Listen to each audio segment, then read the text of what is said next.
너무도 튼실한 나. 처음 듣기 시작한 건 2주 전이었나 그럴 거예요. 전 고등학교 2학년 여고생이랍니다. 그런데 민증도 안 받은 제가 어른인 마음에게 반말을 쓴다는 게 조금 왠지 모르게 익숙치 않아서 존대를 할까 해요. 뭐 네 맘대로 하세요. 이거 뭐 한 달만 지나가면 인간아 또 그걸로 변하니까. 오빠도 아니고 심지어 뭐 해철씨도 아니고 그 인간아 앞에 그런 것도 붙죠. 의그 인간아 뭐 이런 붙잖아요. 요즘 제가 상당히 피곤하답니다. 왜냐면 기말고사 때문이죠. 모레 시작이거든요.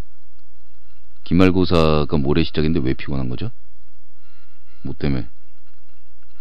그래서 며칠 전 밤늦게까지 공부하다가 아침에 늦게 일어나서 막 뛰는데 신호등 불이 바뀌어서 아싸 하면서 기분 좋게 건너는데 쾅 하고 차가 절 박았어요.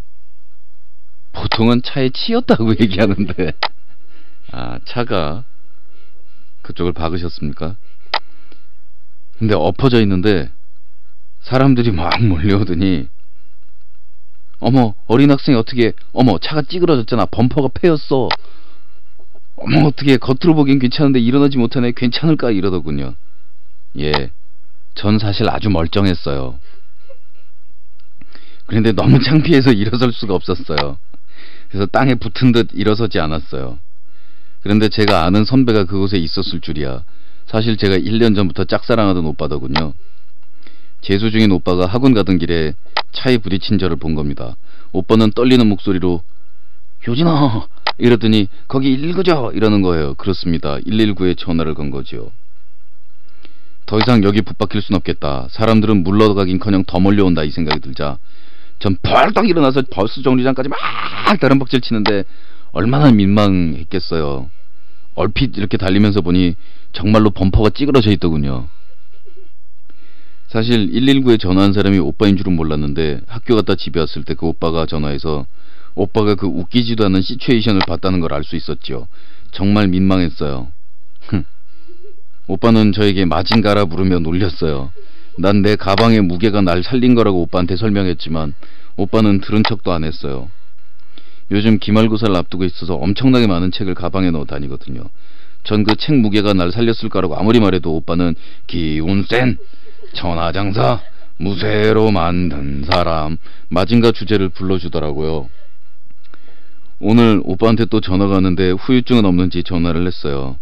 근데 저도 어이가 없는 게 정말 아픈 데가 하나도 없어요. 그래서 그렇게 얘기했더니 그래 니는 마징가기라 이러던데요.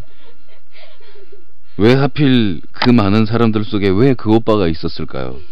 망, 저 이제 그 오빠 얼굴을 어떻게 볼까요? 가서 오빠 내 니 좋아한다 사귀자 라고 얘기해서 오빠가 니 미친나 라고 그러면은요 바로 들이박아 버리세요. 오빠야 니 내랑 사귈래? 아니면 니 범퍼 패이는 거 안 봤나? 니 오늘 좀만 패일래 마 이렇게 가시면 됩니다. 마징가 옆에는 항상 그 아프로디테 에이스가 붙어 있어야 되기 때문에 짝이 필요합니다. 오빠 보고 그거 하라 그러세요. 근데 교통사고 났을 때는 쪽팔리다 혹은 아이 뭐 괜찮을 것 같다 이런 생각으로 가지 말고 반드시 운전자하고 연락처를 교환하고 후유증에 대비를 해야 됩니다. 교통사고 나면 그 통증이나 이런 것들은 현장에서는 잘 모르는 경우가 대부분이라고 합니다. 왜냐하면 놀란 상태이기 때문에 어디가 아픈지 뭔지 이런 거를 인식하지도 못하고 그 흥분 상태가 가라앉은 다음에야 통증을 알 수 있는 그런 경우도 있고요. 또 하나는 아픈 걸 겉으로는 모르는데 충격이 속으로 일어난 경우, 그래서 뭐 뇌 안쪽에선 출혈이 있는데 겉으로 봐서는 뭐 며칠간은 티가 안 났다든가 이런 일이 생길 수도 있고요. 그 다음에 뭐 뼈 안쪽으로 통증이 오는 거 이런 거는 며칠 지나고 난 다음에 특히 그날 자고 일어나서 다음 날 그런 것들이 시작되는 경우가 많습니다. 그래서 교통사고 이렇게 접촉사고 쿵 막았을 때 특히 뒤에서 받쳤을 경우에 이 등하고 목하고 척추 부분에 충격이 오잖아요. 그럼 사실 대부분 현장에서는 뭐 오늘 이놈 작심하고 한번 혼 좀 내줘야겠다라는 경우 아니면 지금 뭐 괜찮을 것 같습니다. 예, 그래도 혹시 모르니까 제 연락처 드리겠습니다. 통증 있으시면 제가 후유증에서부터 뭐 다 책임질 테니까 그럼 연락해 주시고 혹시 이상이 없으셔도 제가 내일 전화해서 몸은 괜찮으신지 좀 여쭤봐도 괜찮겠습니까? 자, 이게 매너죠. 이제 원래는 이게 매너인데 이게 그게 아니고 이 양반이 미친나 이걸로 가는 거지만 원래 매너는 이게 맞죠. 근데 다음날 아침에 일어나 보니 이건 골병도 아니고 이건 뭐냐. 그래서 그냥 성금성금 병원 가고 이런 경우가 참 많거든요. 그러니까 이런 경우에 범퍼까지 찌그러졌는데 창피해가지고 뛰었는데 막상 다음날부터 몸에 병이 좀 이렇게 생겨버리고 해가지고 돈도 좀 치료하는데 들어가게 생겼다 싶으면 어떡해요. 뭐 시내 돌아다니면서 범퍼 찌그러진 차를 찾을 거예요. 뭐 어떡할 겁니까. 자, 그러니까 교통사고가 났을 때는 꼭 그 이후의 일에도 대비하는 것이 중요하겠다. 안으로 골병 드는 게 그렇다 그럽니다. 그건 무섭대요.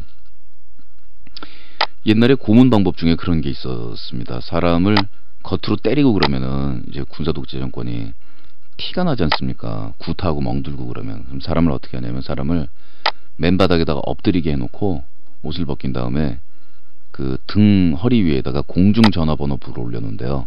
굉장히 두껍잖아요. 그런 다음에 위에서 넓적한 해머를 가지고 이렇게 퉁퉁 내려치는 거예요. 그렇게 크게 아프지도 않은 것처럼. 그러니까 이 둔기라 그러잖아요. 둔기. 날카로운 건 흉기고. 근데 이 둔중한 해머로 사람 위에 뼈를 그렇게 쿵쿵쿵 내려치면 안으로 골병이 들어서 겉으로는 사람이 멀쩡한데 완전히 사람이 뭐 정신적으로도 육체적으로도 맛이 간다 그러네요. 예. 어느 나라 얘기냐고요? 어느 나라인지 얘기하긴 좀 그렇고요. 자, 오늘 마지막 곡은 미선이의 치질 보내드리겠습니다. 이 치질도 말입니다. 수술 뒤에 후유증이 이게 그 재발률이라는 게 요즘에는 많이 줄어들었기 때문에 그냥 빨리 수술을 하는 게 좋다 그럽니다. 아우.